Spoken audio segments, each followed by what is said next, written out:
Hi, welcome back. We're working through lesson 2 of our VQ workbook right now. Let's get right into it. Number 1 is abridge. Abridge dictionary. To abridge means to shorten, and you can be shortening a lot of things. You can shorten the length of a book, make it reduced and condense it, or you can abridge a presentation if you have a time limit set and you need to get it down to fit that particular time, then you abridge the presentation. Or perhaps your sentence is too long, then you can abridge your sentence. So an abridged dictionary is like what you see in the picture there. That is definitely an abridged dictionary where a lot of words are taken out and a lot of definitions are taken out. And they only keep the words that people are more likely to search for. Then that's an abridged dictionary. Most dictionaries that we use are abridged dictionaries. Sometimes when we go to the school library, we can find the unabridged dictionary, and that will be a big, thick book at the library with thousands of pages, and it contains pretty much every word in the English language, and that's considered an unabridged dictionary. Audacious, audacious attempt. To be audacious means being daring and bold. So you're being very brave, but in a foolish way. So you're doing things that you shouldn't be doing, such as possibly running across the freeway. That is, you might think that's brave and audacious, but it's more foolish than brave, right? If you are sailing solo across an ocean, there are some people who do this, and nowadays young people are doing this, trying to sail all alone. A teenager sailing across an ocean all alone. That is pretty audacious, we would say. How about challenging a pro athlete? You go up to a pro tennis player and challenge him to a game of tennis. That's pretty audacious. Cursory review. A cursory review is something that is casual or hastily done. So you don't have much time before a test, so you want to do a quick review before a test. You flip through your notes. That's a cursory review. It is definitely not thorough. So something else you can do, you can take a cursory glance at the report. I'm thinking of something like you turning in a report that you worked on to your teacher. The teacher doesn't seem interested, so the teacher just takes a cursory glance at the report. Eccentric, eccentric personality. We're talking about some kind of bizarre or goofy kind of person. Eccentric means irregular, odd, whimsical, or bizarre. And if we study the roots, it might help us to understand a little better. X is out and center is center. So please commit those to memory. Please write them down in your workbook. So eccentric personality, we're talking about a personality who is out of the center, where everybody else seems to be huddled together with similar kinds of personalities in the center. This person stands out off by himself out of the center. And this really is basically a nice way of saying he's weird. Fanaticism, religious fanatics. And the definition is excessive zeal. Excessive means too much of something, and zeal means enthusiasm, being overly enthusiastic for something. So basically, being crazy about something. So the person is a fanatic, and what he does is fanaticism. What he believes in is fanaticism. And an adjective form would be fanatical. He is being fanatical. So it is too much devotion for a belief or an ideal.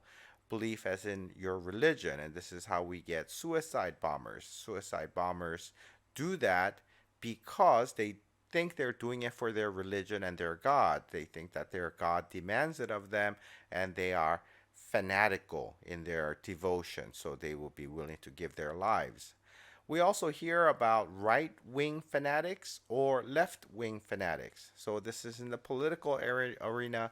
When you hear the news, you might hear people talk about how the right-wing fanatics did something or the left-wing fanatics did something. This is a way of insulting the other group as being fanatics.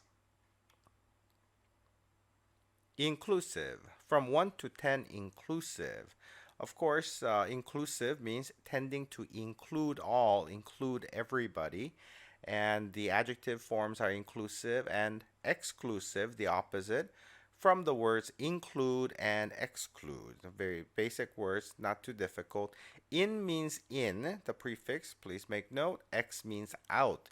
And the cluse and clude is the root here, which means to shut. So if you include, you shut in. You include that person into your group. If you exclude, then you leave somebody out and you keep that person shut out. That's exclusive. So you might see a sentence like this. What is the sum of all digits from 1 to 10 inclusive? And they would add that word inclusive at the end to make sure that you, as the tester, will know to include the 1 and the 10 at the ends, because some people might want to add the numbers only from 2 to 9, thinking that it's between 1 and 10. We might also hear about inclusive organizations, inclusive atmosphere, and that means that they welcome everybody.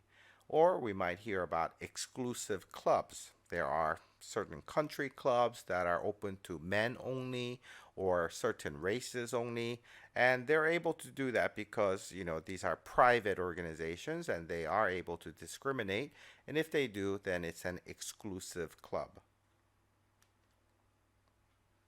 Luxuriant, luxuriant hair.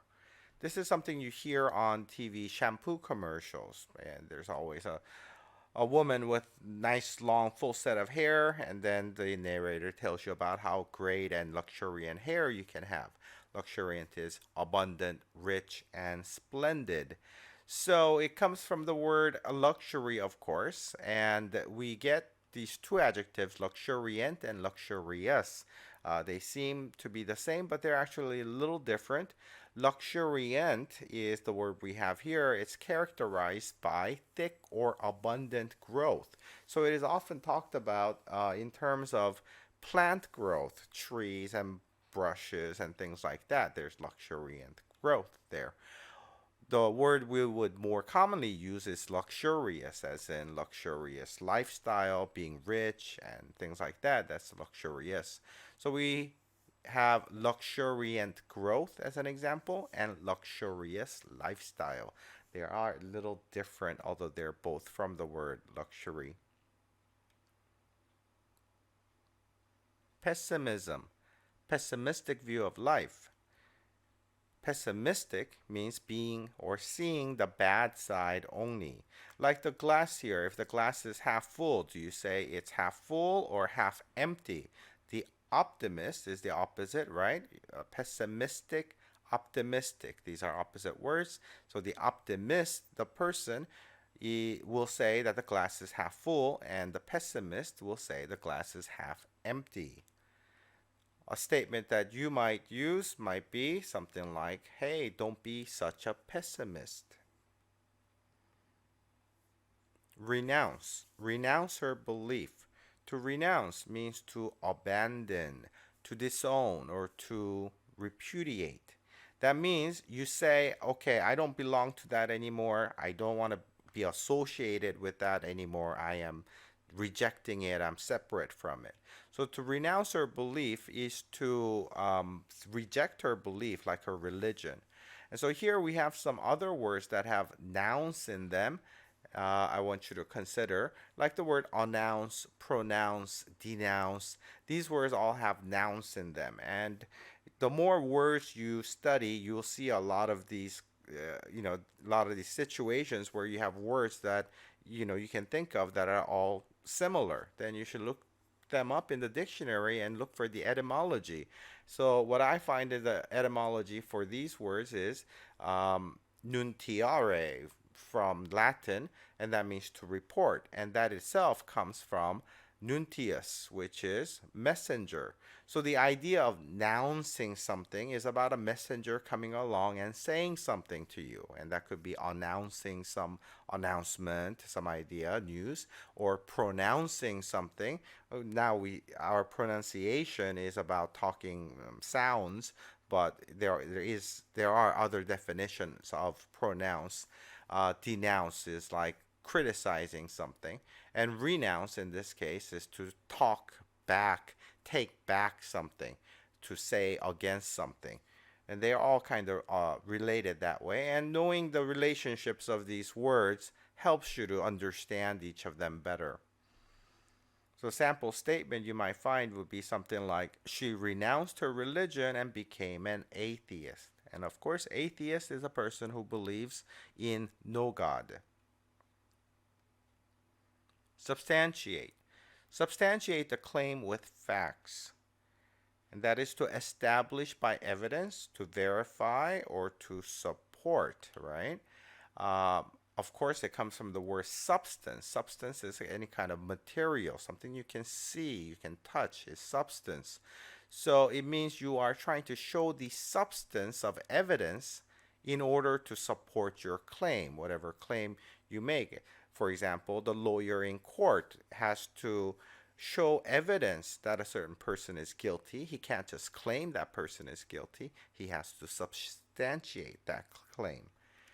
And so you might hear a sentence like this: can you substantiate your accusations? Or your teacher might tell you to substantiate your claims in your essay. And that means give some quotes or evidence to support your ideas. That's all for this set. Thanks for watching. Please buy the workbook at Amazon.com if you don't have one.